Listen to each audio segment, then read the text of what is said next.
the world's leading trade show for industrial technology, is welcoming Angela Merkel and Stefan Löfven.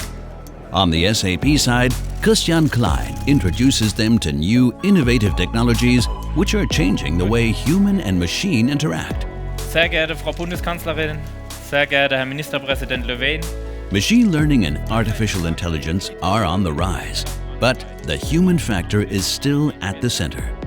The SAP booth is illustrating the complete value chain of a product from design to operation.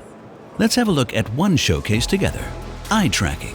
Wenn ich nun auf diesen Bildschirm schaue, For this example of eye tracking, SAP is working with the Munich startup 42 and the Swedish company Tobii on a common workplace of the future.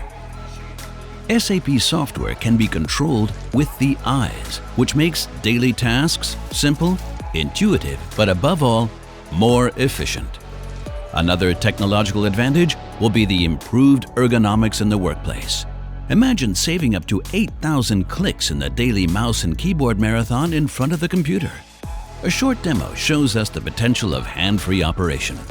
An order launched with a bare human eye is making Kobo provide the necessary material to assemble a valve.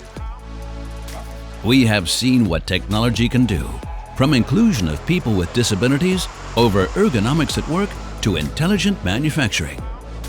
SAP is constantly working with global partners on redefining the human-machine interaction.